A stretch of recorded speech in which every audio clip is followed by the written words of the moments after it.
Boss! Kumusta, boss? Ayos lang. Silid. Puti, grabe sa lara rin ko doon. Gusto, boss, pero.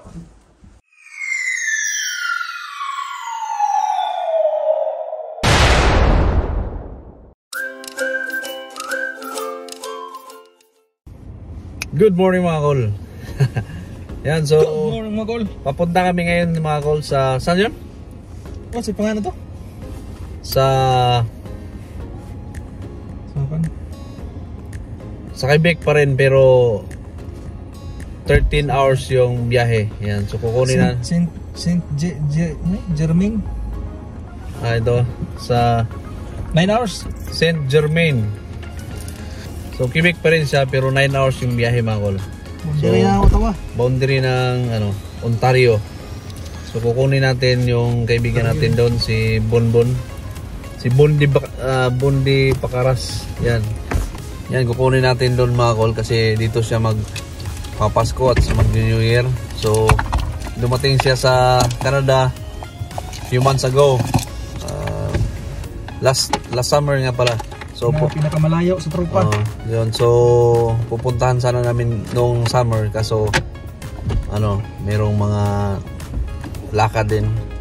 Tsaka umuwi ako ng Pilipinas kaya hindi natuloy. So ngayon pupuntahan namin mga kol, kukunin namin siya kasi dito siya magpapasok sa Quebec. Yan, so kasama natin si Tonix in Canada. Yan. Tonix Dagidor lang. Wala nang Tonix in Canada. Wala na. Tonix Rotsa. Patay na pala yung Tonix in Canada. Tonix Dagidor. Yan, kasama natin si Ian. Yan, so apat kami pupunta mga kol. Dadaanan natin si Jake. Yan, so 5-seaters naman tong sasakyan ni Tonix. Sasakyan ni Tonix yung dadala natin, RVR.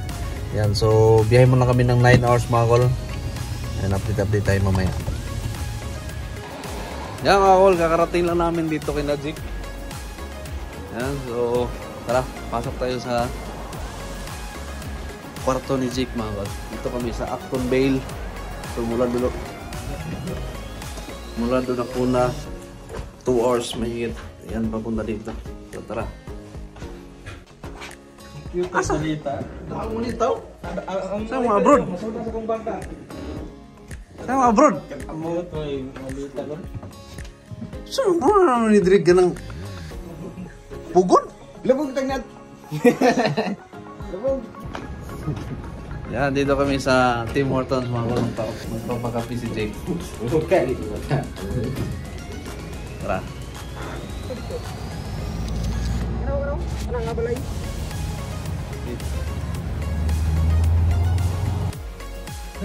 Let's go. Good morning mga kol. Dola kol. Good morning. Tara.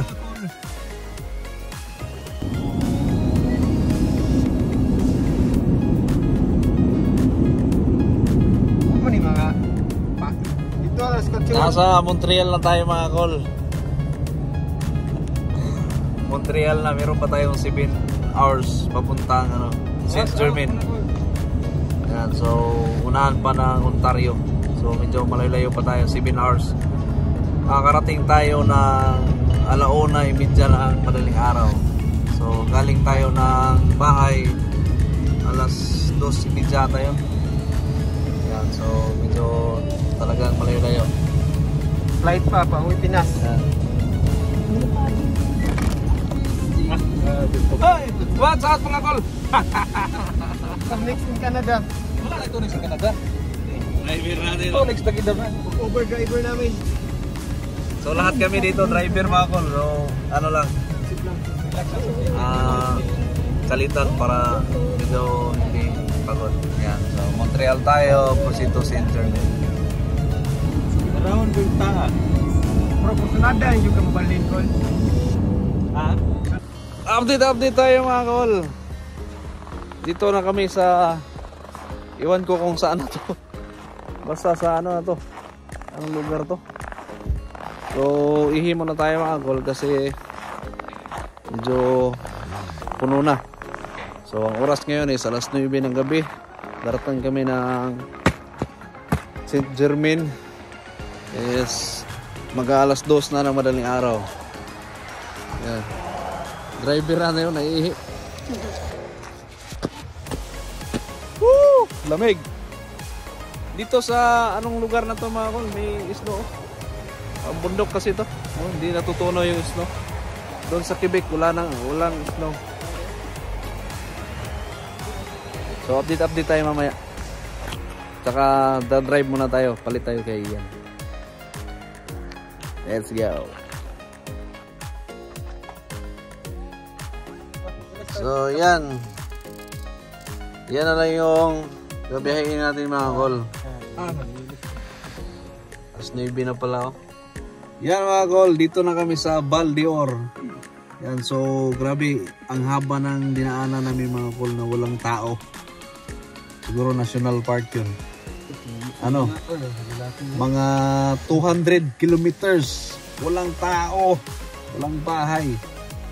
So, kunting-kunti na lang yung gas namin. Buti dito sa Shell, sa Val d'Or, open. Yan, so kung pupunta kayo dito banda, daanan din to papuntang sa Saskatchewan eh. Yan, so galing sa ano, sa Mount Laurier, mag-gas na kayo ng full tank. Tapos dito sa ano, sa Val d'Or, meron din Shell dito. Open 24 hours. Yan, so dadaan ka pa ng 200 almost or more than 200 na ano kilometers. Walang katao-tao na nakakatakot. Yan, so meron pa kaming 200 kilometers mga kol papuntang ano. Yan, so meron pa kaming 200 kilometers papuntang Rouyn-Noranda. Yan, doon yung bahay ni Bunbun. So update tayo mamaya.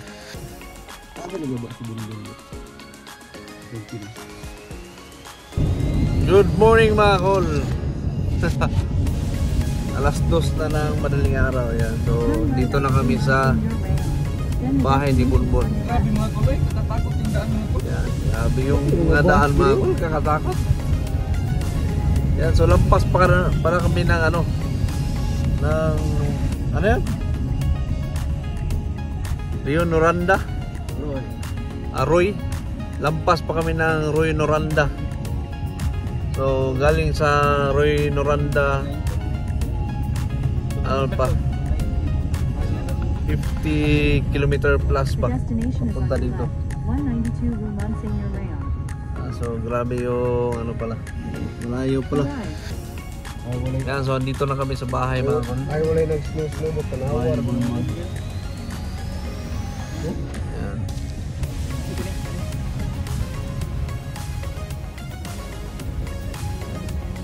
Oh, tara. Yan si Bunbun.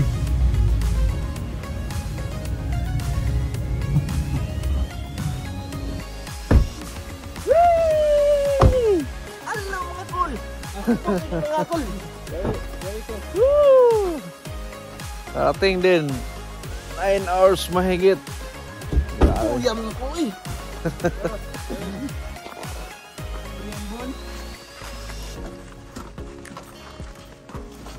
Oh, wala magna alimangawan. Mga kol. Yun. Boss, kumusta boss? Ayos lang.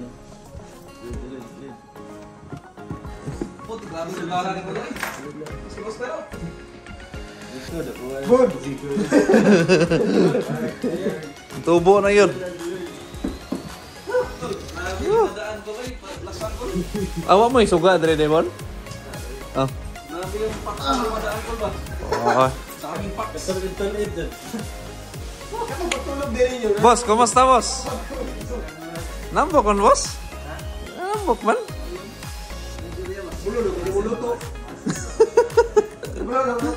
Marapog ikaw di kabalo.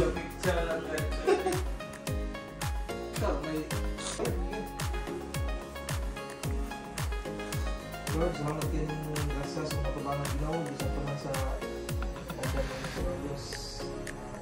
Kaya kumasik sa pangalan Diyos, bakal naman sa matabangan.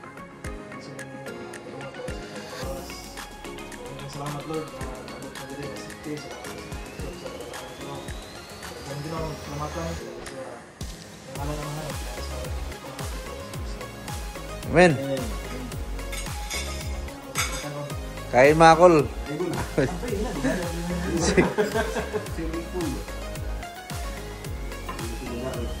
Nayo naman ka. Kain tayo mga kol. Alas 12:30 ng madaling araw. Idlip ng kundi tapos balik agad sa Quebec.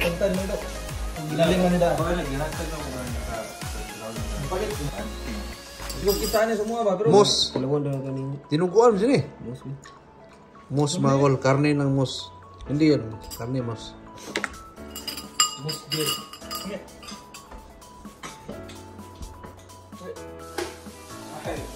Good morning mga kol. Good morning mga kol.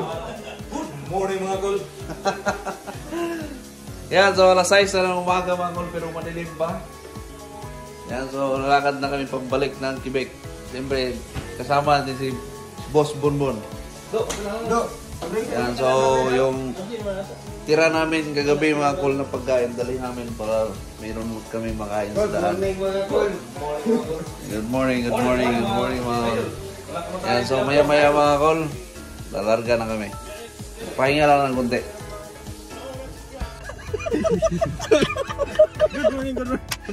Good morning mga idol. Yan, palis na kami mga kol. Mag-alas City, no? Yan, so loaded kami mga kol. Good morning mga kol. Good morning mga kol. Yan, so darating kami doon ng mga alas 4 ng hapon. Sure. Yan, so drive muna tayo. Bili mo ba? Mga kol, baka nito.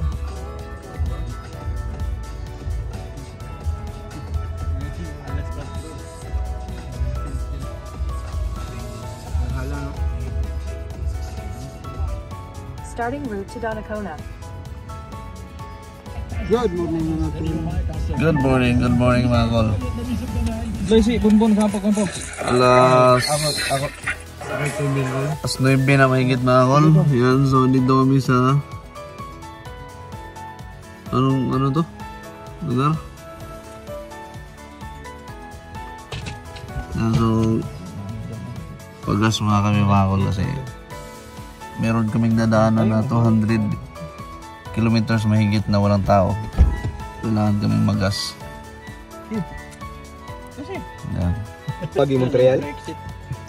Dito mo sunod Montreal. So, ang pangalan pala nitong lugar mga kol is Dulac Simon.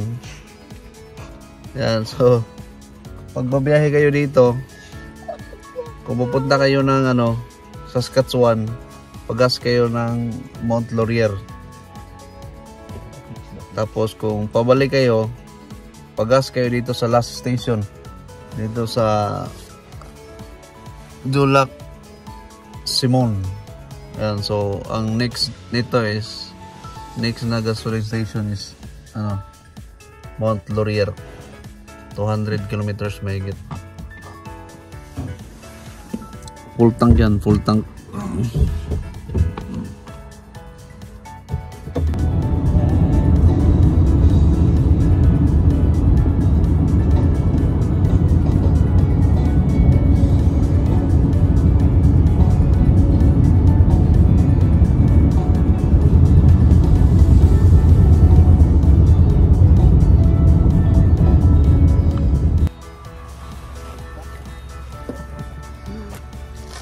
Yan, stop over kami dito sa mga kol. Anong lugar to? Basta. Yan. So, alas 12 na ng tanghali. Kain, baon kami ng maha. Langka. Yan, so meron pang 4 hours mga kol papunta sa bahay. Yan, so kain muna tapos biyahe agad. Standing position man ba di? Good morning mga kol. Daan kami dito sa pit stop mga kol kasi tatay si Tonix. Tatay na siya. Yan, so malapit na kami sa doon ako na mga almost 2 hours na lang. Yan. Tara. Labas muna tayo ng sama ng loob. Good morning mga kol. Managtayo kol. Managtayo mga kol. Success na mga kol. Success mga kol. Tapos na. Mga kol, managtayo mga kol. Tapos na magbawas ng sama ng loob. Proceed to the route. Tara. At sa wakas mga kol, nakarating din dito sa bahay. Yan, so safety dumating. Yan, so after 9 mahigit hours na biyahe, nakarating din. So nanggaling kami doon ng alas 6 ng umaga. Nakarating kami dito ng alas 6 ng hapon kasi naghinto-hinto pa kami. Yan, so salamat sa panonood mga kol. Sa next video ulit.